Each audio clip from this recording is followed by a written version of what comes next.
محمد سيد الكونين والثقلين والفارقين من عرب ومن عجم.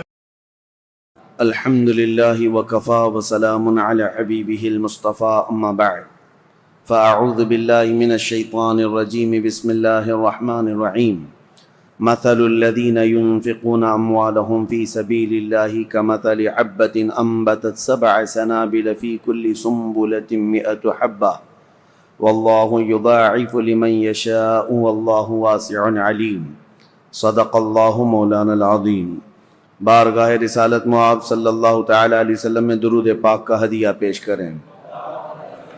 اللہم صلی علی سیدنا و مولانا محمد معدن الجود والکرم وآلہ واصحابہ الکرام وابنہ الکریم وبارک وسلم صلاۃ دائمۃ سرمدا ابدا.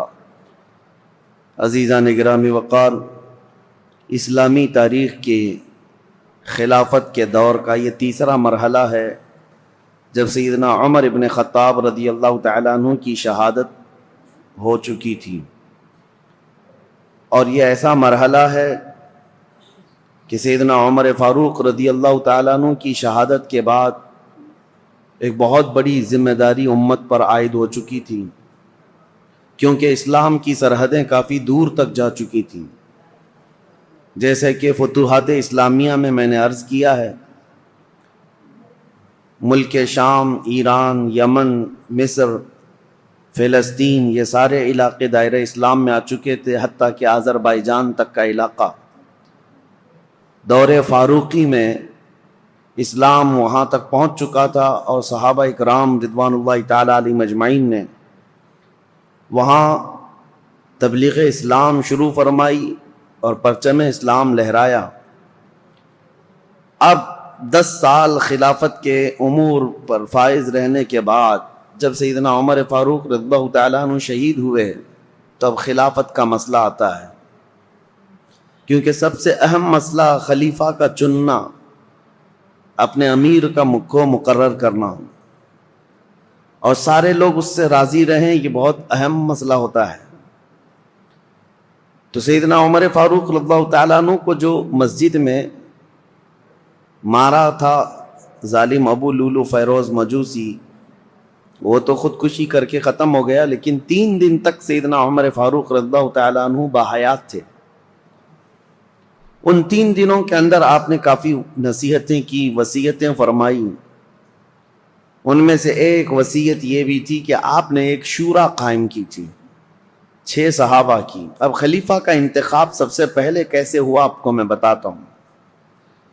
اس سے قبل 2 خلیفہ عام مسلمانوں کی رائے سے متفق سب تھے اس بات پر خلیفہ کا انتخاب ہوا، جیسے حضرت ابو بکر صدیق رضی اللہ تعالیٰ عنہ کا ہوا، اور حضرت عمر فاروق رضی اللہ تعالیٰ عنہ کا بھی. تمام صحابہ اس وقت جتنے موجود تھے، مہاجرین انصار، سب کا اتفاق تھا. یہ اور بات ہے کہ حضرت عمر فاروق کے متعلق حضرت ابو بکر صدیق رضی اللہ تعالیٰ عنہ نے پہلے سے اعلان کر دیا تھا.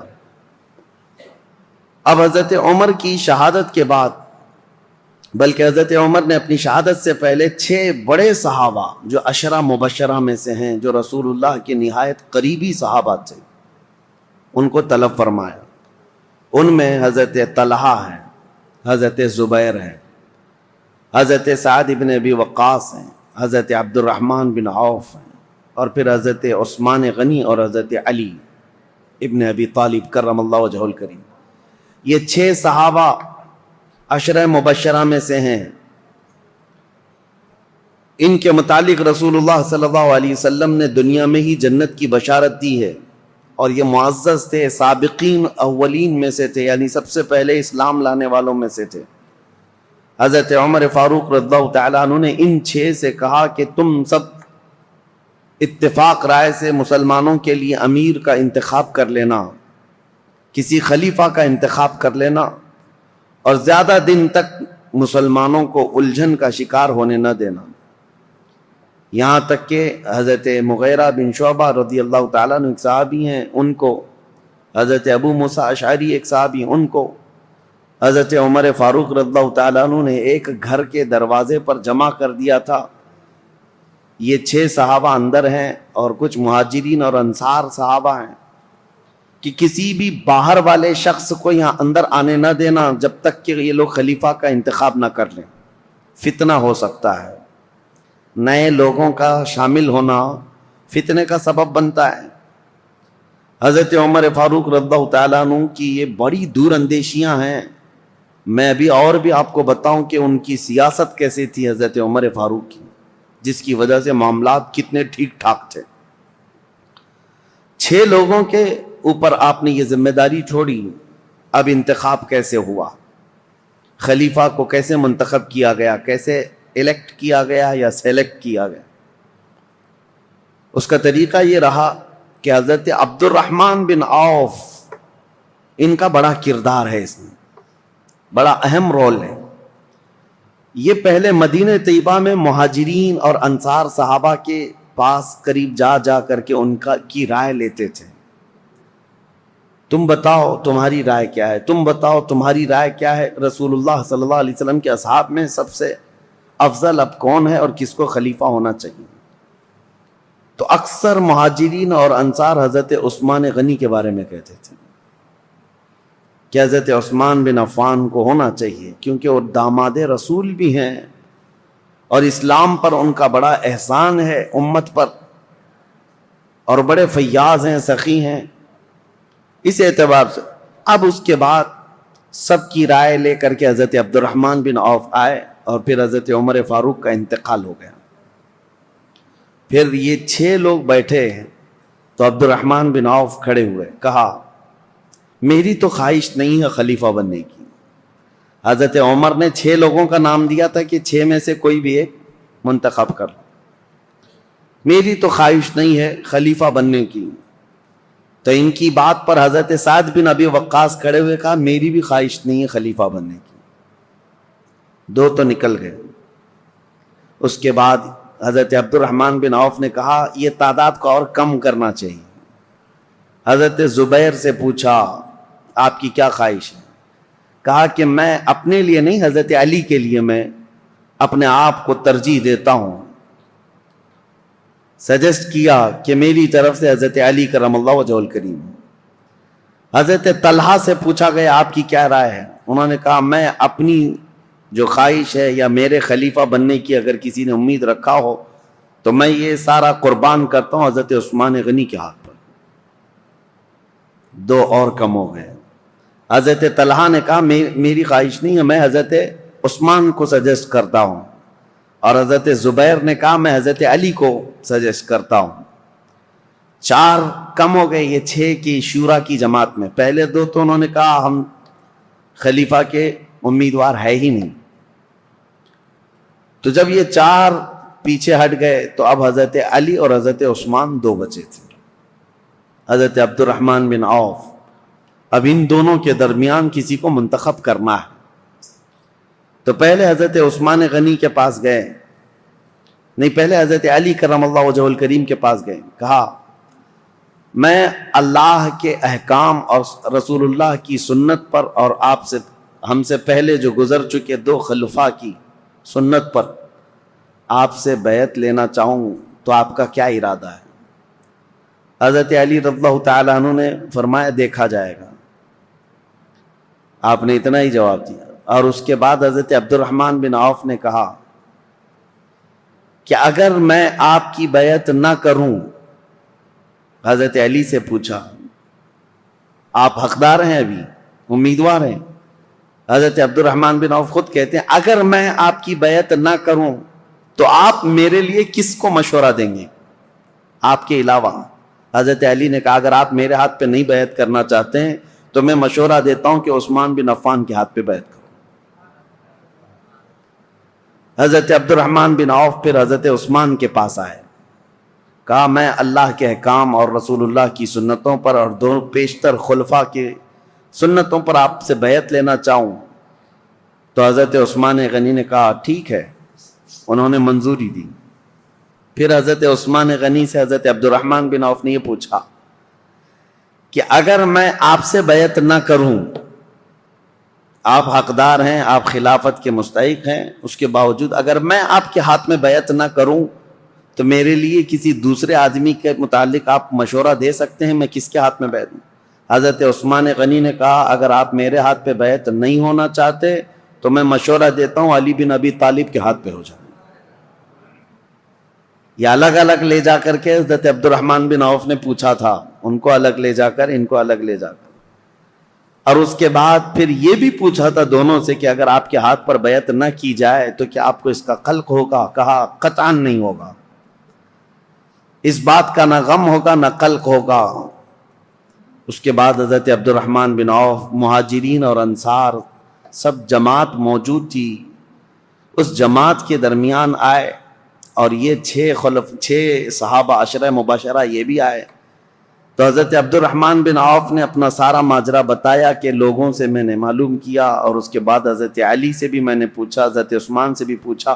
لوگوں نے پوچھا کہ کیا معلوم کیا، کیا پوچھا آپ نے لوگوں سے اور کیا آپ کو نتیجہ ملا؟ تو حضرت عبد الرحمن بن عوف نے کہا جو مجھے نتیجہ ملا وہ یہ ہے کہ حضرت عثمان کا ہاتھ پکڑتے ہیں اور کہتے ہیں میں اللہ اس کے رسول کے احکام پر ان کے ہاتھ پر بیعت کرتا ہوں. عبد الرحمن بن عوف رضی اللہ تعالیٰ عنہ کی بڑی عزت تھی. آپ نے جیسے ہی بیعت کیا، سیکنڈ نمبر پر سب سے پہلے حضرت علی کرم اللہ وجہہ الکریم نے بیعت کیا. کہا کہ ہم حضرت عثمان ابن عفان کو خلیفہ برحق تسلیم کرتے ہیں. اور اس کے بعد جوق در جوق مہاجرین اور انصار صحابہ کے جتنے بھی جماعتیں تھی، طبقے تھے، سبوں نے حضرت عثمان غنی کے ہاتھ پر بیعت کر لیا. اور بالاتفاق صحابہ کا اجماع ہوا اس بات پر، حضرت عثمان غنی کے ہاتھ پر سبوں نے بیعت کیا. لیکن ایک مسئلہ تھا، حضرت عثمان غنی رضی اللہ تعالیٰ عنہ خلیفہ تو مقرر ہو گئے، اس خلیفہ کے انتخاب میں تقریباً 15 سے 20 دن کا عرصہ گزر گیا. جب حضرت عثمان غنی رضی اللہ تعالیٰ عنہ تشریف لائے تو چونکہ آپ کی ولادت سے لے کر کے اب تک کے حالات اس سے قبل آپ نے سنا ہوگا، پھر مختصر میں آپ کو بتاؤں. مکہ مکرمہ میں شریف النفس تھے، طبیعت کے بڑے خلیق مزاج، اعلیٰ اخلاق کے تھے، شرم و حیا کے پیکر تھے. جہالت کے زمانے میں بھی کبھی آپ نے بتوں کی پوجا نہیں کی، نہ کبھی شراب نوشی کی، نہ کبھی جوا کھیلا، نہ کبھی گانا گایا. عربوں میں تو یہ سب چیزیں مشہور تھیں. اسلام لانے سے پہلے بھی آپ پاک باز تھے، عفت شعار تھے. حضرت عثمان خود کہتے ہیں کہ میں اسلام میں 3 نمبر پر داخل ہوا ہوں، اور حضرت ابوبکر صدیق رضی اللہ تعالیٰ عنہ کی تبلیغ پر 3 نمبر پر اسلام لانے والے حضرت عثمان غنی ہیں. اور عجیب اتفاق ہے کہ رسول اللہ کے بعد 3 نمبر پر خلیفہ بننے والے بھی عثمان ابن عفان. اسلام میں آنے میں بھی آپ کا 3 نمبر ہے، اور خلفائے راشدین میں بھی آپ کا 3 نمبر ہے. حضرت عثمان غنی رضی اللہ تعالیٰ عنہ حضور صلی اللہ تعالیٰ علیہ وسلم کے اصحاب الفیل کا جو واقعہ پیش ہے اس کے 7 سال بعد پیدا ہوئے تھے. 7 سال بعد، بعض حضرات نے کہا 6 سال بعد پیدا ہوئے. حضور صلی اللہ تعالیٰ علیہ وسلم کی بعثت کے 6 سال بعد پیدا ہوئے. اس اعتبار سے جب جوان ہوئے تو نبی پاک صلی اللہ تعالیٰ علیہ وسلم نے اپنی ایک بیٹی آپ کے نکاح میں دیا، حضرت ام کلثوم کو. اور ان کے انتقال کے بعد حضرت رقیہ کو، اور حضرت رقیہ کے انتقال کے بعد حضور صلی اللہ علیہ وسلم نے اپنی دوسری بیٹی حضرت ام کلثوم کو نکاح میں دیا. اور یہ حضرت عثمان غنی رضی اللہ تعالیٰ عنہ کے متعلق میرے آقا صلی اللہ علیہ وسلم کا فرمان علی شان ہے. انبیاء کرام علیہ السلام میں حضرت لوط علیہ السلام کے بعد یہ پہلے ہیں جنہوں نے اپنی اہلیہ کے ساتھ اللہ کی طرف ہجرت کی، کیونکہ حضرت عثمان غنی حبشہ گئے تھے ہجرت کر کے. جو 70 صحابہ ہجرت کر کے گئے تھے مکہ سے، مدینے کی ہجرت سے پہلے ایک اور ہجرت ہوئی ہے، 70 کے قریب صحابہ، اور اس میں عورتیں بھی تھیں. اس میں حضرت عثمان غنی رضی اللہ تعالیٰ عنہ اور ان کی اہلیہ محترمہ حضور صلی اللہ علیہ وسلم کی زوجہ، حضور صلی اللہ علیہ وسلم کی بیٹی، یہ ہجرت کر کے حبشہ گئے تھے. اس پر ان کی بڑی فضیلت ہے. ان کو صاحب الہجرتین کہا جاتا ہے، 2 ہجرتوں والا، اور ذن نورین کہا جاتا ہے کہ 2 نور والا. اور حضور اکرم صلی اللہ تعالیٰ علیہ وسلم نے یہ بھی فرمایا اب تک روئے زمین پر کوئی ایسا شخص نہیں جس کے عقد میں ایک نبی کی 2 بیٹیاں آئی ہوں سوائے عثمان بن عفان کے. حضرت عثمان غنی رضی اللہ تعالیٰ عنہ کے نکاح میں آئی، ایک کے انتقال کے بعد دوسری. اور نبی پاک صلی اللہ تعالیٰ علیہ وسلم یہ بھی فرماتے اگر میری 100 بیٹیاں ہوتی ایک کے بعد دیگرے اگر انتقال کر جاتی تو سب میں عثمان کے نکاح میں دیتا. حضرت عثمان غنی کے متعلق میرے آقا یہ بھی فرماتے یہ میرے دادا میرے جد امجد حضرت ابراہیم علیہ السلام سے ملتے جلتے ہیں. اور یہ بھی فرمایا کہ عادتوں میں خصلتوں میں حضرت عثمان کے متعلق میرے آقا فرماتے کہ یہ میری عادتوں سے بہت ملتے جلتے ہیں. تو یہ رہے ان کے فضائل، یہ رہے ان کے اوصاف، ان کے کمالات.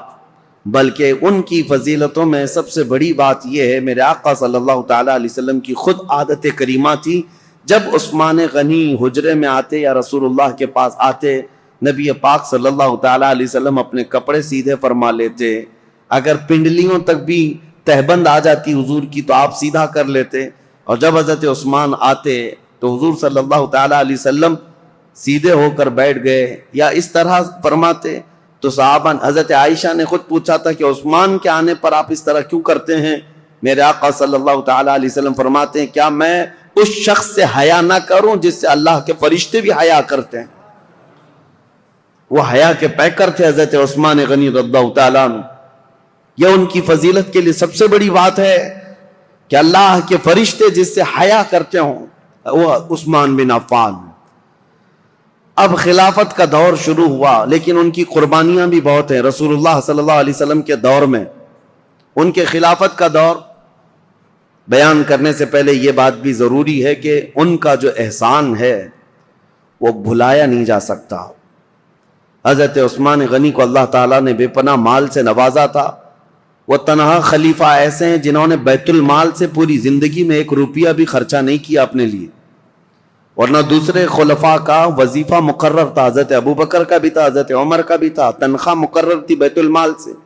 حضرت عثمان نے کوئی تنخواہ نہیں لی پوری زندگی بھر، بلکہ ان کا مال اتنا تھا کہ رسول پاک صلی اللہ تعالیٰ علیہ وسلم جیش العسرہ کے وقت ایک جنگ میں جانے کے وقت ترغیب دے رہے تھے مسلمانوں کو کہ کوئی مال اللہ کی راہ میں خرچ کرے. تب حضرت عثمان غنی آئے تھے اور کہا تھا میری طرف سے 100 اونٹ اور ساز و سامان کے ساتھ. حضور صلی اللہ علیہ وسلم نے دوبارہ ترغیب دیا تو حضرت عثمان پھر کھڑے ہوئے کہا میری طرف سے 200 اونٹ اور ساز و سامان. تیسری مرتبہ حضور نے فرمایا تو حضرت عثمان کھڑے ہوئے کہا 300 اونٹ میری طرف سے اور ساز و سامان.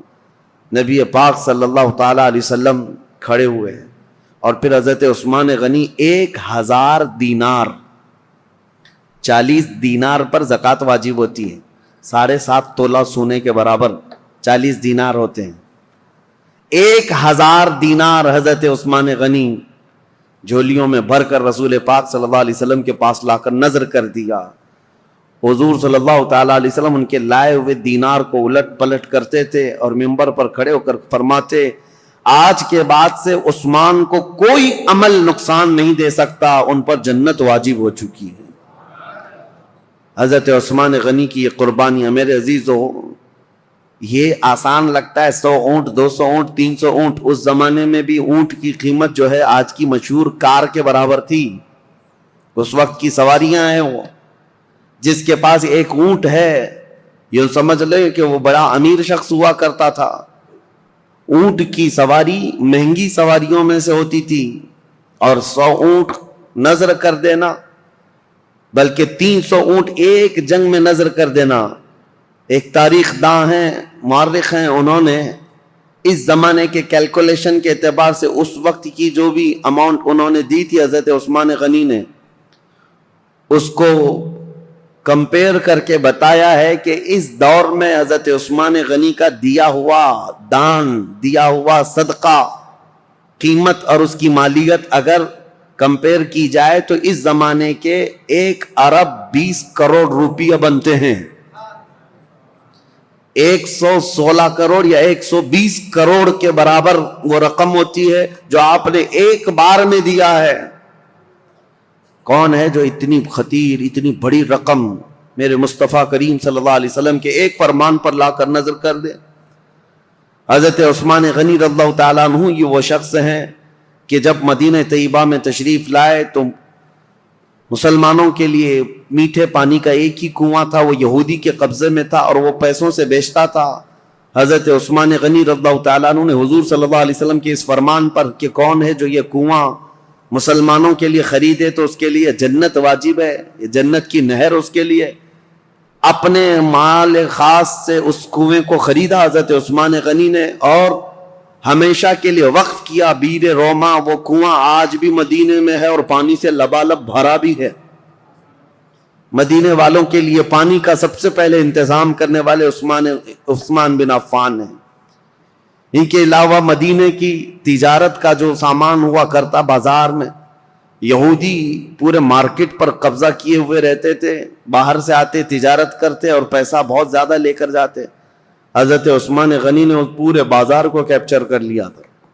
یہودی تجارت کے قافلے کو مدینہ آنے سے پہلے ہی روک لیتے تھے اور پورا مال خرید لیتے تھے اور مدینہ طیبہ میں لا کر 10 گنا زیادہ قیمتوں پر وہ مال بیچتے تھے۔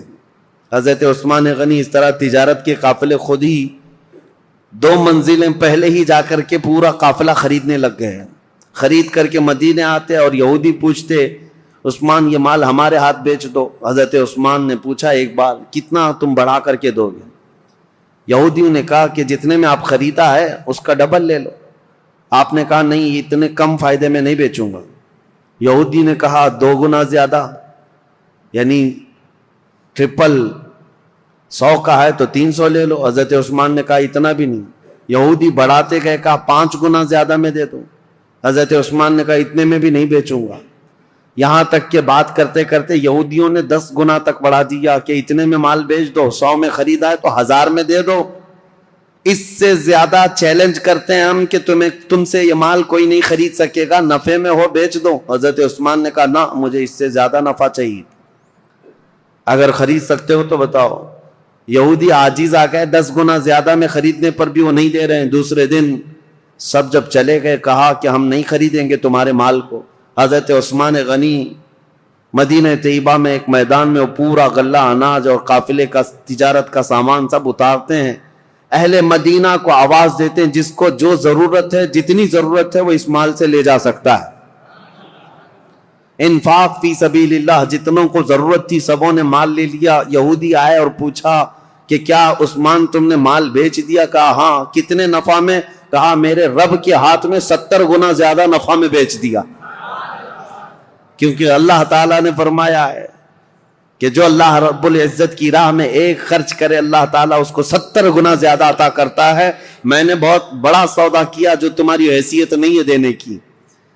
یہ عثمان ابن عفان ہیں۔ اب آئیں، یہ خصائل اور یہ اوصاف حمیدہ ان کے سنانے بہت ضروری تھے۔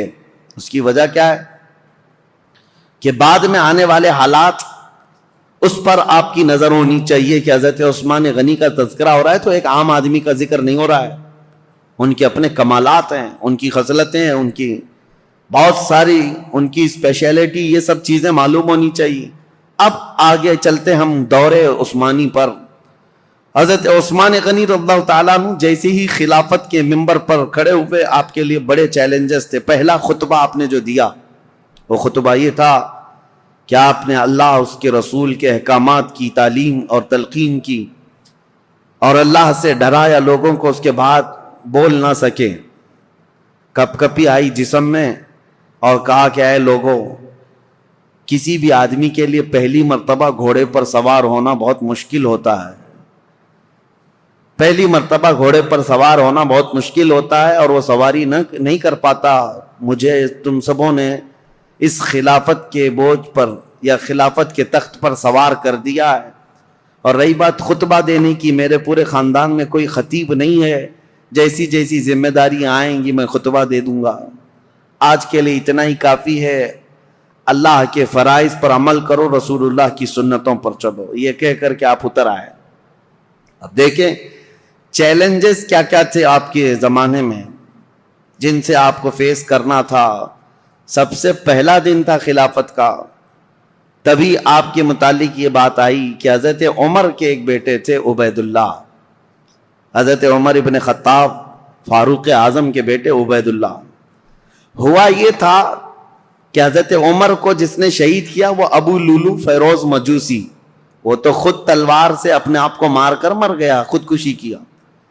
لیکن حضرت عبید اللہ کو یہ شک تھا کہ اس کے ساتھ اور بھی لوگ تھے، تو 2 لوگوں کو انہوں نے پکڑ لیا جو 2 باہر سے آئے ہوئے تھے، اور اس شک میں حضرت عبید اللہ نے وہ دونوں کو بھی قتل کر ڈالا کہ میرے باپ کے قاتل ہیں یہ. حضرت عمر کے قتل میں منصوبوں میں یہ شریک تھے، کیونکہ اس دن فجر کی نماز کی پہلی صف میں وہ 2 لوگ بھی موجود تھے. حضرت عبید اللہ نے قتل کر دیا دونوں. لیکن یہ مقدمہ حضرت عثمان کے پاس آیا کہ عبید اللہ نے جن کو قتل کیا وہ صرف شک کی بنیاد پر، حضرت عمر کے وہ قاتل نہیں ہیں. اب وہ دونوں کے خاندان کے لوگ بھی موجود تھے. سبوں نے کہا ان کا حضرت عمر کے قتل سے کوئی لینا دینا نہیں، لیکن ان کو عمر بن خطاب کے بیٹے نے قتل کر دیا ہے. حضرت عثمان نے ان کو طلب کیا، عبید اللہ کو. وہ حضرت عبید اللہ کو کھڑا کیا گیا، فیصلہ کیا کرنا ہے. صحابہ اکرام سے آپ مشورہ لیتے رہے کہ ان کے متعلق کیا کیا جائے. انہوں نے 2 لوگوں کا قتل کیا ہے، تو صحابہ نے کہا قتل کا قصاص قتل ہے، قصاص لینا ہوگا. 2 کو انہوں نے مارا ہے، بدلے میں ان کو جان دینی پڑے گی. حضرت عثمان غنی نے کہا دیکھو وہ دونوں خاندان کے لوگ جن کے 2 مرد تم نے قتل کیے، اس کے بدلے میں اب تمہارا قتل ہوگا. لیکن کچھ صحابہ آئے اور کہا عثمان ابن عفان سے، کہا یہ کیسی بات ہے کہ ابھی ابھی خلیفہ برحق عمر ابن خطاب کا انتقال ہوا، ان کے گھر والوں کے لیے بڑا صدمہ ہے کہ وہ بھی قتل ہوئے ہیں، شہید ہوئے ہیں، اور آج ہم ان کے بیٹے کو قتل کر رہے ہیں قصاص میں. حضرت عثمان طبیعت کے بڑے نرم مزاج ہیں، پہلے خلیفہ سے بالکل برعکس. یعنی حضرت عمر کے سے مزاج میں ان کا مزاج زمین آسمان کا فرق ہے. حضرت عثمان غنی رضی اللہ تعالیٰ عنہ نے وہ دونوں مقتول جو تھے، قتل ہوئے تھے، ان کے خاندان والوں سے کہا کہ اگر تم بدلے میں قصاص میں جان کے بدلے کوئی اور چیز طلب کرنا چاہو تو بتاؤ. انہوں نے کہا ہمیں مال کی ضرورت ہے. حضرت عثمان نے جتنا انہوں نے طلب کیا تھا اس کا 10 گنا بڑھا کر کے اپنے جیب خاص سے وہ دونوں کے قتل کی دیت عطا کر دی. خون بہا اس کو کہا جاتا تھا، اور قتل کے بدلے میں یہ فدیہ دے کر کے ان کو آزاد کر، ان کو رخصت کر دیا. اس طرح حضرت عبید اللہ بن عمر کو بھی انہوں نے بچا لیا. یہ پہلا مقدمہ تھا جو حضرت عثمان ابن عفان کی خلافت کے دور میں پیش آیا. لیکن اس مقدمے کا چرچا سب جگہ پھیلا کہ آپ کا یہ عدل تھا کہ حضرت عثمان غنی رضی اللہ تعالیٰ عنہ نے مقتولین کے گھر بھی بھاری بھرکم معاوضہ پہنچایا اور حضرت عمر ابن خطاب کے گھرانے کو بھی بچا لیا. یہ حالات زیادہ دن تک نہیں چلے. بہرحال اب مجھے یہ بتانا ضروری ہے کہ حضرت عثمان ابن عفان رضی اللہ تعالیٰ عنہ طبیعت کے نرم مزاج تھے. جب آپ خلافت پر بیٹھے تھے اس وقت تو آپ کی عمر 70 سال کے قریب تھی. حضرت عثمان غنی رضی اللہ تعالیٰ عنہ 70 سے اوپر تھی. 70 سال کی عمر کے بعد آپ کو خلافت پر فائز کیا گیا ہے. آپ نے اپنے دور میں جو فوجیں بھیجی اور بہت سارے جو ممالک اسلامیہ یعنی دوسرے ممالک جو اسلام میں آئے ان کی بھی ایک لمبی فہرست ہے. پہلا تو یہ ہے کہ حضرت عثمان ابن عفان رضی اللہ تعالیٰ عنہ کے دور میں اسپین جو اس زمانے میں اندلس کہا جاتا تھا، آج کا اسپین، یا حضرت عثمان غنی کے دور میں فتح ہوا. اور اسلامی فوجوں میں سب سے پہلے فوجیں پہلے میدان میں اتر کر کے لڑتی تھیں. لمبا لمبا سفر کیا ہے صحابہ نے. امیر معاویہ رضی اللہ تعالیٰ عنہ جو ملک شام کے گورنر تھے، حضرت عمر کے زمانے سے چل رہے تھے، حضرت امیر معاویہ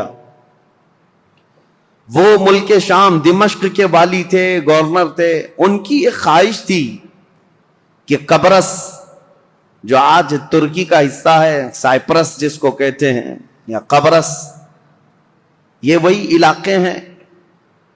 اب یہ یورپ کی سرزمین پر آتے، یہاں تک جانے کے لیے سمندر کا سفر کر کے ہی جانا پڑتا، خشکی سے نہیں. تو حضرت امیر معاویہ کی یہ خواہش رہتی تھی کہ سمندر کا راستہ طے کر کے ہم جائیں گے قبرص فتح کریں گے وہاں زرخیزی بہت ہے، ہریالیاں بہت ہیں، بہت خوشگوار جگہ ہے۔ حضرت عمر فاروق رضی اللہ تعالیٰ عنہ نے صحابہ کو بلایا اور پوچھا کہ کشتی کا سفر کیسا ہوگا۔ اس وقت تک صحابہ سمندر کی کشتی کا سفر کر کے لمبا فاصلہ طے کر کے کہیں گئے نہیں جنگ کے لیے۔ تو حضرت عمر نے جب یہ مشورہ لیا تو جس صحابی نے کشتی کی پوری ڈیٹیل بتائی وہ ایسی تھی کہ ایک بہت بڑا جانور ہے، کشتی کے بارے میں ایک بہت بڑا جانور ہے اور اس پر بیٹھنے والے کیڑوں کی طرح ہے، اور یہ لکڑا اگر پلٹ گیا تو سب غرق ہو جائیں گے، اور چلتا رہا تو سب لوگ چمکتے رہیں گے۔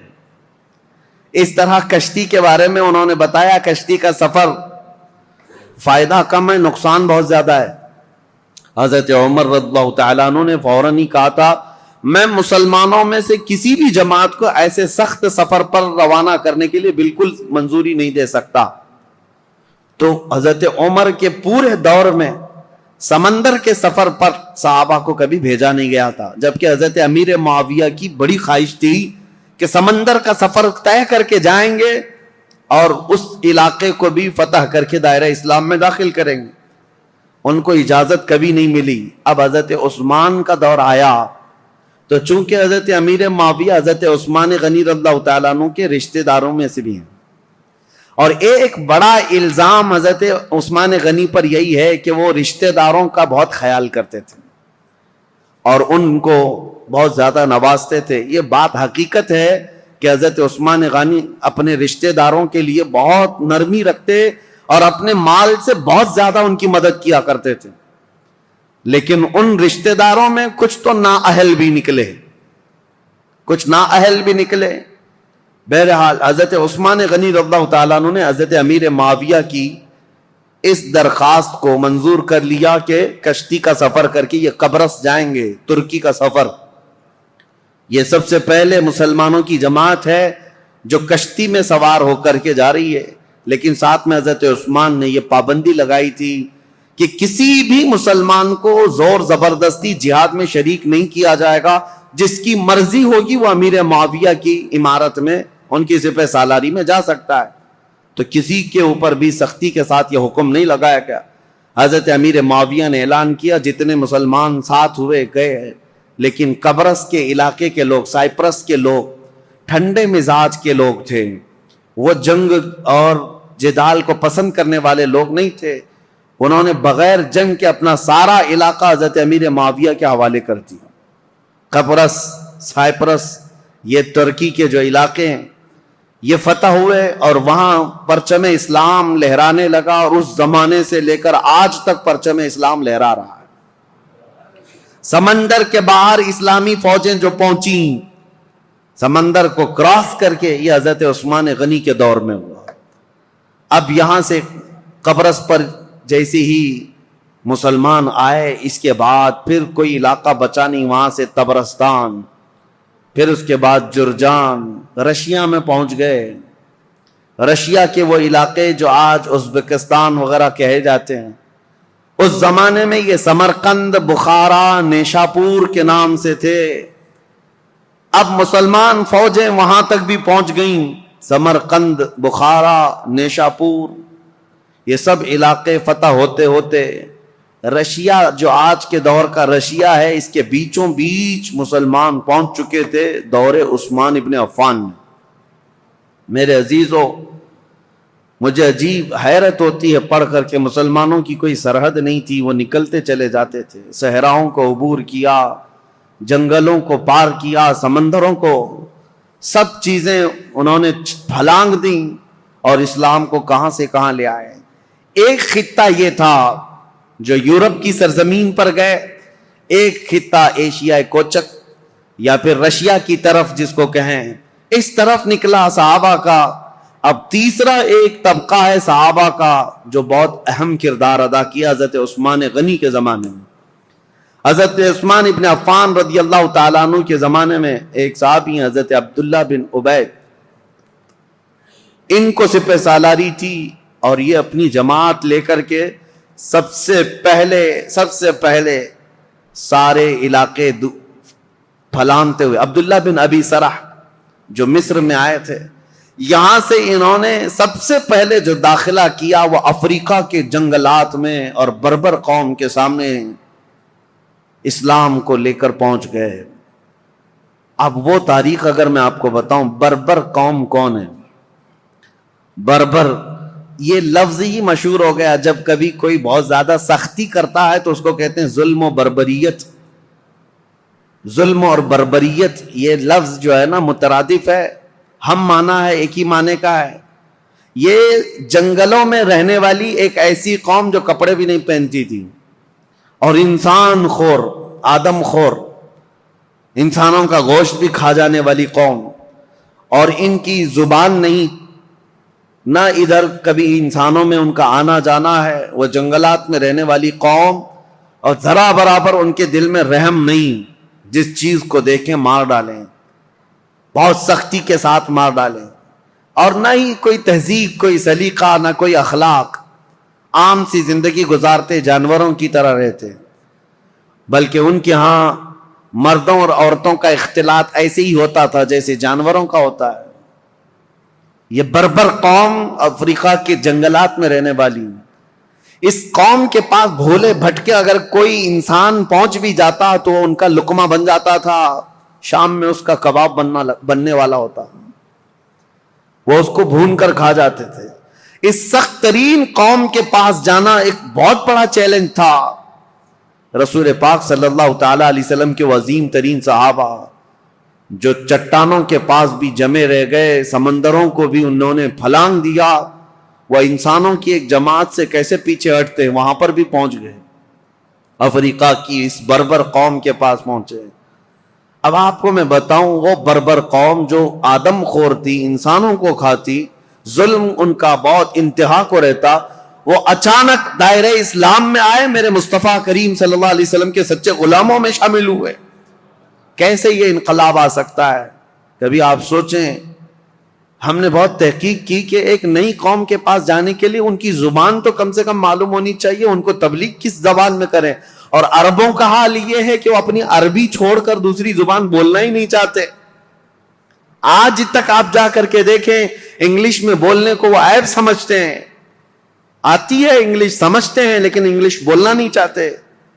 کہتے ہیں نہیں ہماری زبان عربی ہے, باقی سب گونگے ہیں. عرب کو آج بھی اپنی زبان پر وہ فخر ہے, وہ دوسری زبانوں کو کچھ بھی اپنے ہاں آنے نہیں دیتے. اس بربر قوم کے پاس جو زبان تک نہیں جانتی, صحابہ دین اسلام لے کر کیسے گئے؟